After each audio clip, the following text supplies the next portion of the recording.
Friends, good morning friends. चलिए ज़रा हम लोग थोड़ा देख लें इसको। Excerpt from article 15 of the Indian constitution. ये एक हमारे भारतीय संविधान का आर्टिकल 15 का कुछ हिस्सा दिया हुआ है, जरा इसको हम लोग पढ़ते हैं। Prohibition of discrimination on ground of religion, race, caste, sex और प्लेस ऑफ बर्थ। हमारे देश में धर्म के आधार पे, जाति के आधार पे, लिंग के आधार पे और जन्म के स्थान के आधार पे आप किसी के साथ भेदभाव नहीं कर सकते। चलिए इसके क्या क्या पाबंद हैं जरा हम देख लेते हैं। Number 1, the state shall not discriminate against any citizen on grounds only of religion, race, caste, sex, place of birth और any of them. The state मतलब देश का राज्य किसी भी नागरिक के साथ उसके जन्म के आधार पे, उसके धर्म के आधार पे, जाति के आधार पे, लिंग के आधार पे, जन्म के स्थान के आधार पे भेदभाव नहीं कर सकता। No citizen shall on grounds of any religion, sex, race, caste, place of birth or many them be subject to any disability, liability, restriction or condition with regard to।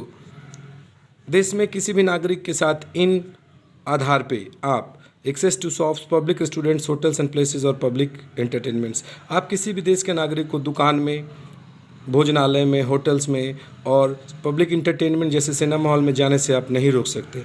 और नंबर 2 पे the use of wells, tanks, bathing ghats, roads and places of public resort maintained wholly or partially out by state funds or dedicated to the use of general public। आप कुएं को, नहाने के लिए तालाब के घाट्स को, रोड को, पब्लिक प्लेसेस को, पार्क्स को जो कि सरकार द्वारा पैसे से चलाए जाते हैं, उसको आप किसी भी भारत की जनता के लिए बंद नहीं कर सकते। उनके खिलाफ आप उसके इस्तेमाल के लिए भेदभाव नहीं कर सकते। चलिए आगे देखते हैं। अगला टॉपिक है हमारा challenge of democracy. No country can be described as being completely democratic. इस पृथ्वी के ऊपर जितने भी देश हैं उनको हम पूरी तरह से प्रजातांत्रिक नहीं बता सकते।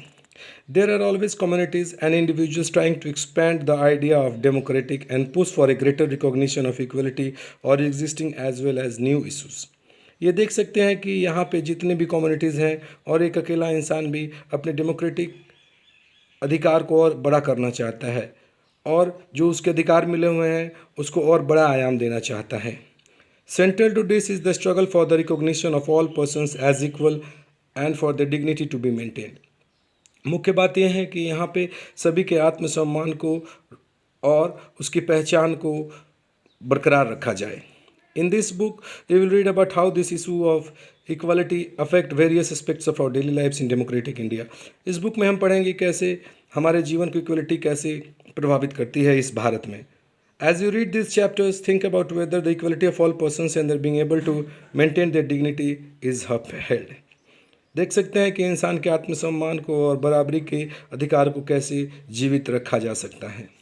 इसके बाद हम देख सकते हैं यहाँ पे कुछ ग्लॉसरी दिए हुए हैं, कुछ इंपॉर्टेंट वर्ड्स जिसमें है कि universal adult franchise, dignity, constitution, civil rights. इन इंपॉर्टेंट पॉइंट्स को आप कॉपी में नोट कर लेंगे और कोशिश करेंगे याद करने के लिए। So friends, we are wrapping up this video. Have a nice day and read this lesson carefully.